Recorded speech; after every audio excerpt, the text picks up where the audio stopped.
Good morning, students. In the last class, we discussed about Planning Commission.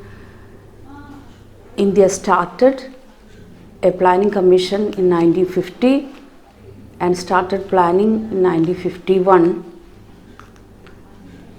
Today, we are discussing the goals of 5-year plans. What are the important goals or aims of 5-year plans in India? Indian 5-year plans have clearly specified goals to achieve. The important among them are growth, modernization, self-reliance and equity. Growth, modernization, self-reliance and equity. സാമ്പത്തിക വളർച്ച, അതുപോലെ തന്നെ ആധുനികവൽക്കരണം, സ്വന്തം കാലിൽ നിൽക്കാനുള്ള ശക്തി, അതാണ് self Reliance. മറ്റുള്ളവരെ ആശ്രയിക്കാതെ നമ്മുടെ ആവശ്യങ്ങൾ നമ്മൾ തന്നെ നിറവേറ്റുന്ന അവസ്ഥ, അതാണ് സെൽഫ് റിലയൻസ്, സ്വയം പര്യാപ്തത. സെൽഫ് റിലയൻസ് ആൻഡ് ഇക്വിറ്റി, സാമ്പത്തിക സമത്വം, എല്ലാവർക്കും തുല്യത. ഇങ്ങനെ പ്രധാനമായിട്ടും 4 ലക്ഷ്യങ്ങളാണ് നമ്മുടെ 5-year പ്ലാൻസിന് ഉള്ളത്. Growth, first and most important objective of our plan is to attain growth, economic growth. When an economy grows, its agriculture sector, its industry sector and its service sector also grow. So growth of economy means growth of agriculture sector, growth of industry sector and growth of service sector.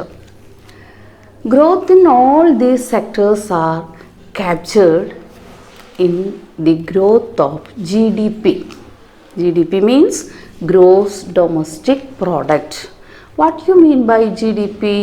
GDP is the money value of all final goods and services produced in a country during a year. So, GDP is composed of the contributions made by the different sectors of the economy. This is known as the sectoral or structural composition of GDP. In the case of developed countries like America, Germany, Japan, UK, etc., the contribution of agriculture sector to GDP is less than 2%. In the case of India, we know that India is a developing economy. The contribution of agriculture sector to GDP declines during the planning period, and that of service sector and industry sector increases. So, an important objective of planning in India is to achieve economic growth, achieve growth of the economy.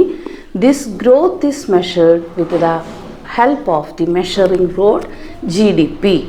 GDP is gross domestic product. പ്ലാനിങ്ങിൻ്റെ ഏറ്റവും പ്രധാനപ്പെട്ട ഒരു ലക്ഷ്യമാണ് വളർച്ച, സാമ്പത്തിക വളർച്ച നേടുക.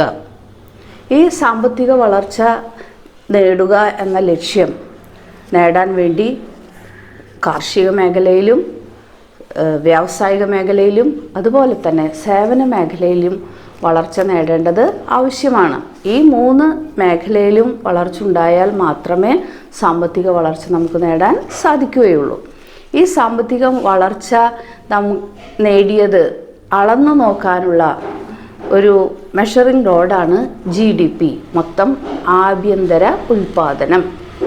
ഈ 3 മേഖലയിൽ നിന്നുമുള്ള വരുമാനമാണ് ഈ GDP. ഇപ്പോൾ GDP വർദ്ധിക്കുമ്പോൾ സാമ്പത്തിക വളർച്ചയും വർദ്ധിക്കുന്നു. ഡെവലപ്ഡ് കൺട്രീസിൻ്റെ കാര്യത്തിൽ ഡെവലപ്മെൻറ്റ് കൂടുന്തോറും വികസനം, ഒരു രാജ്യം വികസനം പ്രാപിച്ചു എന്ന് പറഞ്ഞാൽ അതിൻ്റെ അർത്ഥം അവിടെ കാർഷിക മേഖലയിൽ നിന്നുള്ള വരുമാനം കുറഞ്ഞു വരുന്നു, അതുപോലെ തന്നെ സേവന മേഖലയിൽ നിന്നും വ്യാവസായിക മേഖലയിൽ നിന്നുമുള്ള വരുമാനം കൂടിക്കൊണ്ടിരിക്കും. ഇന്ത്യയുടെ കേസിലും അതുതന്നെയാണ്. ഇന്ത്യയിലെ കാർഷിക മേഖലയിൽ നിന്നുള്ള വരുമാനം, കാർഷിക മേഖലയുടെ സംഭാവന, മൊത്തം ആഭ്യന്തര ഉൽപ്പാദനത്തിൽ കാർഷിക മേഖലയുടെ സംഭാവന ഓരോ വർഷം കഴിയും തോറും കുറഞ്ഞു വരുന്നതായിട്ട് നമുക്ക് കാണാം.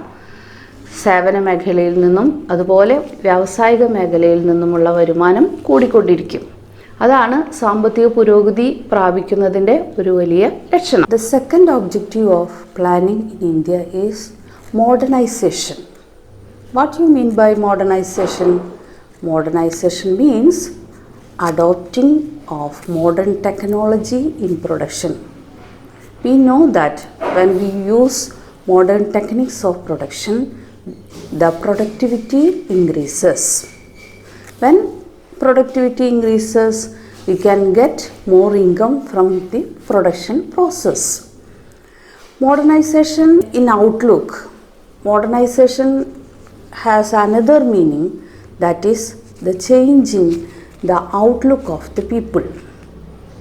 We already know that in traditional society, women get a very low level of recognition and the condition of women is very poor in olden days. But in modern days, we give equal opportunity to women. They get equal opportunity in studies and equal opportunity in jobs. So modernization is necessary to achieve economic development of a nation. Modernization means use of modern technology, and modernization also means change in the outlook of the people. രണ്ടാമത്തെ ഒബ്ജക്റ്റീവാണ്, നമ്മുടെ പ്ലാനിങ്ങിൻ്റെ രണ്ടാമത്തെ ഒബ്ജക്റ്റീവാണ് modernisation, ആധുനികവൽക്കരണം. 3 മേഖലയിലും, കാർഷിക മേഖലയിലും വ്യാവസായിക മേഖലയിലും അതുപോലെ സേവന മേഖലയിലും ആധുനിക രീതിയിലുള്ള മെഷീനറി ഉപയോഗിച്ച്, പുതിയ ടെക്നോളജി ഉപയോഗിച്ച് പ്രൊഡക്ഷൻ നടത്തുന്നതിനെയാണ് മോഡേണൈസേഷൻ എന്ന് പറയുന്നത്. മോഡേണൈസേഷന് വേറൊരു മീനിങ് കൂടിയുണ്ട്. അത് ജനങ്ങളുടെ ചിന്താഗതിയിലുണ്ടാകുന്ന മാറ്റം. പഴയ കാലത്തെ അപേക്ഷിച്ച് ഇന്ന് നമുക്കറിയാം, സ്ത്രീകൾക്ക് കൂടുതൽ സ്വാതന്ത്ര്യവും സ്ത്രീകൾക്ക് കൂടുതൽ അവകാശവും കൊടുക്കുന്നു. ഇത് ഡയറക്റ്റായിട്ട് നമ്മുടെ പ്രൊഡക്ടിവിറ്റി കൂട്ടുന്നു, സാമ്പത്തിക വളർച്ച ത്വരിതപ്പെടുത്തുന്നു. The third objective of planning in India is self-reliance. Self-reliance means relying on oneself. Remove the dependence on others. The important objective of planning in India is self-reliance, removing the dependence on others. Relying on own resources for development is known as self-reliance. During the period of first 7 5-year plans, we follow the policy of import substitution. What do you mean by import substitution? Import substitution means substituting domestic goods in the place of imported goods. As a result of the objective of self-reliance, we can achieve self-reliance in food grains, and we also developed several technologies and we can able to improve our output. മൂന്നാമത്തെ ഒബ്ജക്റ്റീവാണ് self Reliance അല്ലെങ്കിൽ സ്വയം പര്യാപ്തത. മറ്റുള്ളവരെ ആശ്രയിക്കാതെ സ്വന്തം കാലിൽ നിൽക്കാൻ സാധിക്കുന്ന അവസ്ഥ, അതിനെയാണ് സെൽഫ് റിലയൻസ് എന്ന് പറയുന്നത്. ഇന്ത്യയുടെ 7 പഞ്ചവത്സര പദ്ധതികൾ നടപ്പിലാക്കുമ്പോഴും നമ്മൾ സെൽഫ് റിലയൻസിന് കൂടുതൽ പ്രാധാന്യം കൊടുത്തു. മറ്റുള്ളവരെ ആശ്രയിക്കാതെ മാക്സിമം ഇമ്പോർട്ട് ചെയ്യാതെ, സാധനങ്ങൾ മറ്റു സ്ഥലങ്ങളിൽ നിന്നും ഇവിടേക്ക് ഇറക്കുമതി ചെയ്യാതെ നമുക്ക് ആവശ്യമുള്ള സാധനങ്ങൾ നമ്മൾ തന്നെ ഉൽപ്പാദിപ്പിച്ച് ഉപയോഗിക്കുന്ന രീതിക്കാണ് സെൽഫ് റിലയൻസ് എന്ന് പറയുന്നത്. സെൽഫ് റിലയൻസ് എന്ന നമ്മുടെ ലക്ഷ്യം വളരെയധികം നേട്ടങ്ങൾ നമുക്കുണ്ടാക്കി തന്നു. ഭക്ഷ്യ സ്വയം പര്യാപ്തത നേടാൻ ഇന്ത്യക്ക് സാധിച്ചു. അതുപോലെ തന്നെ പലതരത്തിലുള്ള യന്ത്രങ്ങളും ഡെവലപ്മെൻറ്റിന് ആവശ്യമുള്ള പല യന്ത്രസാമഗ്രികളും സ്വന്തമായി വികസിപ്പിച്ചെടുക്കാൻ ഇന്ത്യക്ക് സാധിച്ചു. The fourth objective of planning in India is equity. Equity means equality, reduction of inequalities. Growth, modernization and self-reliance is meaningless without equity. The benefits of economic growth should reach to the poor sections of the country. Equity is an important objective of planning in India. We also give more importance to attain regional equality. പ്ലാനിങ്ങിൻ്റെ മറ്റൊരു ഒബ്ജക്റ്റീവാണ് equity. Equity എന്ന് പറഞ്ഞാൽ സമത്വം, removal of inequality. ഇന്ത്യയിൽ പലതരത്തിലുള്ള അസമത്വങ്ങൾ നിലനിന്നിരുന്നു, അതില്ലാതാക്കുക. അതാണ് പഞ്ചവത്സര പദ്ധതിയുടെ മറ്റൊരു വലിയ ലക്ഷ്യം. സമത്വം നേടാൻ സാധിച്ചില്ലെങ്കിൽ മറ്റു ലക്ഷ്യങ്ങൾ നേടിയതുകൊണ്ട് ഒരു ഉപകാരവും നമുക്ക് കിട്ടാൻ പോകുന്നില്ല. സാമ്പത്തിക വളർച്ചയുടെ നല്ല ഫലങ്ങൾ സമൂഹത്തിലെ ഏറ്റവും പാവപ്പെട്ടവരിലേക്ക് എത്തിക്കാൻ സാധിക്കണം. അതാണ് ഇക്വിറ്റി എന്നതുകൊണ്ട് ഉദ്ദേശിക്കുന്നത്. So the important objective of planning is growth, modernisation, self-reliance and equity. Growth is achieved by making developments in agriculture sector, industry sector and service sector. Growth is measured with the help of GDP. GDP is the composition of the contributions made by different sectors of the economy.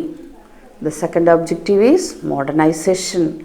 Modernization means use of more and more modern techniques in production in agriculture sector, service sector and also in industry sector. We use different types of techniques to help to increase production. The third objective is self-reliance, relying on oneself, reducing the dependence on others. We follow a policy of import substitution. Then the next objective is equity. Equity means reducing inequalities, achieving equality. That is equity. In order to achieve economic development, the good fruits of economic development should reach the poor sections of the people. So dear students, please read these portions and study it well. This topic is very important in the examination point of view. Okay, thank you.